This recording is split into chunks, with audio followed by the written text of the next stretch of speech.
In this video, I'm going to show you 2 different ways to make trays for your table decor using items found at the Dollar Tree or Home Depot. Neither one of these trays require power tools and are definitely budget friendly. Hey, I'm Megan and I'm excited about today's video because not only am I going to show you how to make a real wood tray for under $3, I'm also going to show you how to make a faux wood look tray for under $3 using all items from the Dollar Tree. Today's video is also in collaboration with Araceli Chan. She is super duper sweet. You have to go check her out. She does Farmhouse, she does glam, she does it all. I cannot wait to see what she comes up with because she's one of the most creative people. After you're done watching this video, definitely go check her out. If you're from her channel, hey, what's up? I'm so glad you stopped by. All right, let's go ahead and start this video. For my first tray, I'm using a fence picket from Home Depot, less than $1.50.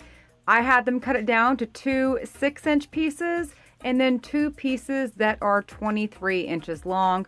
You will have a little bit left over, no big deal. Using wood glue, I attach the 6-inch pieces to the ends of the longer pieces. And then I just put 4 nails on each side of the box. This wood is super soft and easy to hammer into. I used a glove because I didn't want splinters. After I had the nails in, I did go back and add some more wood glue. And then I went back and sanded. Because this did not match up perfectly, sanding while the wood glue was still a little bit wet kind of fills in the cracks, and I wanted to round out the edges. So far it looks like this, and it's smoother so I cannot get splinters. Then I went and added some white chalk paint. I didn't worry about the inside, and I just dry brushed it. Going back with some brown paint, I'm also going to dry brush to make this look like a weathered garden box that's been sitting outside. Starting from the corners, I work my way in, dry brushing. I don't ever saturate my brush. Now, because I am going to put this on a white table, I realized I probably need to go back and make this a little bit darker. So I did add some white and brown black paint, mix it together and dry brush it again. This is what it looks like so far, and honestly I liked it better with just the white and the brown, but because of where I'm putting it, this made sense for me. Totally a preference. You can do it how you need to do it. Next, I traced my box on some foam board, cut that out, and then just adding a bit of hot glue, I attached the foam board inside the box. This will be the base of my box. Using some old ribbon spools, I just used some hot glue and glued them as evenly as I could, just eyeballing it in the bottom of the box. Then taking the glass candle holders from Dollar Tree, Hurricanes, whatever you want to call them, I traced them on foam board, and I didn't bother with a box cutter. I just cut them out with scissors and then hot glued them on top of the ribbon spools. Now I did do this a second time to make it a little bit taller, give some more height, and to make it a little bit more durable. Now just taking some rope, I tied it into 2 knots about the same length, and then I cut the knots like as flush as I could to the knot, or I cut the string off as flush as I could. I'm sure you can see what I'm saying. And then just hot glued it to the end of my box. Now I'm just taking some floral foam. I keep my floral foam, so a lot of this I already had, and I just put it all in my box and fill it up. I don't hot glue unless it's absolutely necessary, and this is what it looks like. Not pretty right now, right? Now, all of these florals are 97-cent florals from Walmart or Dollar Tree florals I've already had. This is actually Christmas floral from Walmart. I just picked the berries off. Everything else is from the Dollar Tree. Oh, minus the fern. The fern's not from Dollar Tree, that's Walmart. And I just start filling in my box. I started with the Walmart floral first because it was just bushier.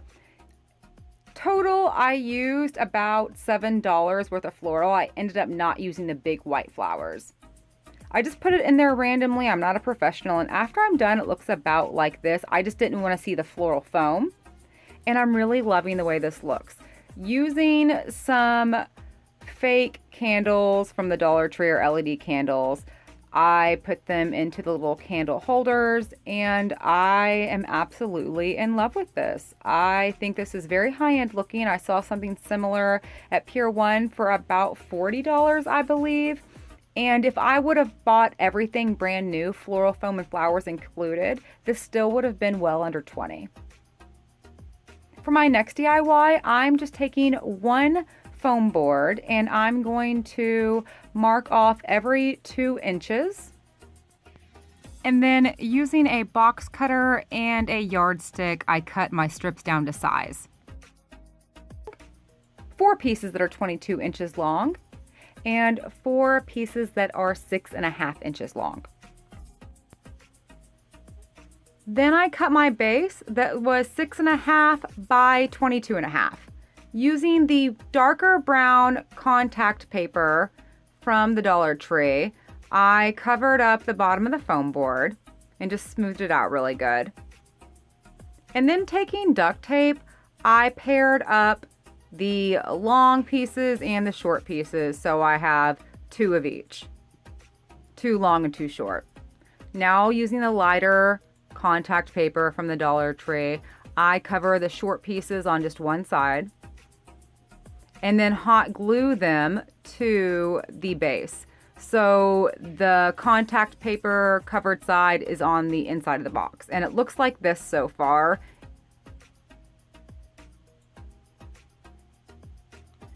Now I just cut out a piece of contact paper that had like a wood knot on it, and I'm going to put this on the outside of the box. Part of it will fold under, and then part of it will fold over. So I'm gonna put hot glue on the very top of this. The reason behind this is I did do a practice run, and this helped the contact paper like mold and melt to the foam, and it made it really hard so it wouldn't bubble up, and it just made it more sturdy. Now I'm gonna do the same thing with the longer strips, except I'm going to put a little vertical, or the grains going vertical on the sides first. And then I'm also using hot glue, so the hot glue kind of melts to the foam board and makes it hard. And then I'm just gonna cover one side with the contact paper, and this will be on the inside of the box again. Then hot glue on the top. I'm gonna fold it over just like I did with the shorter pieces. I found like rubbing it against a table keeps you from burning yourself and makes it nice and flat.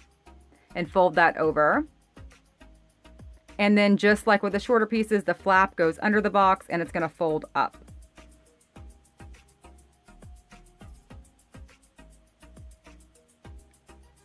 Then using a little bit of hot glue on the sides, I glue the shorter pieces to the longer pieces and a little strip along the bottom.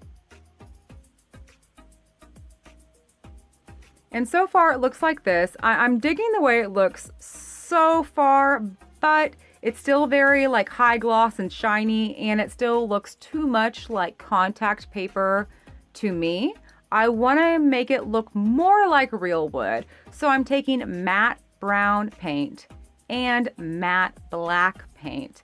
And I'm just going to mix that together and just dry brush onto the box, very similar in the way that I did the real wood. Starting on the edges and the corners and working my way in. And I think using matte paint here is the key.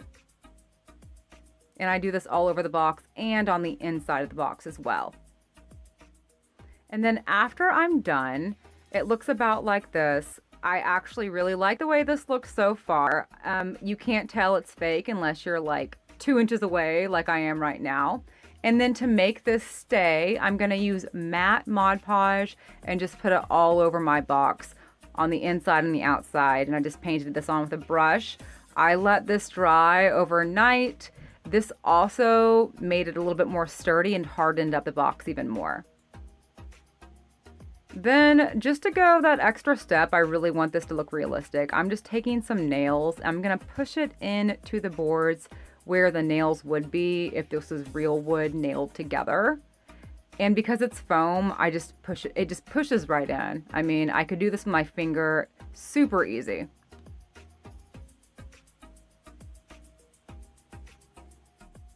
Then using rope, just like the last box or the last tray, I'm going to tie 2 knots and the rope will be about the same length, cutting this down flush as I can to the knot.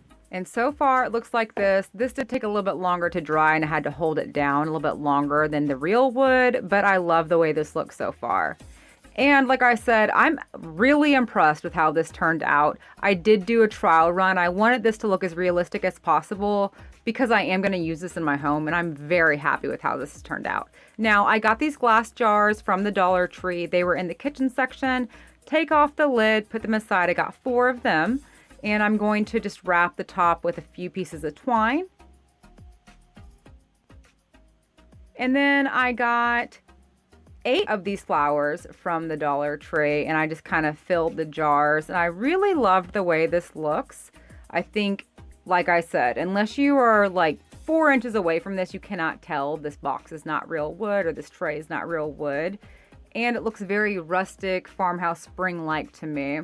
Now, here's a sneak peek, because after I did this video, I changed my mind about how I want to use this box. So I actually put this box in my living room and I filled it with a vase I got from Goodwill, 2 Dollar Tree books, my Dollar Tree eggs, and the vase actually has Dollar Tree florals in it.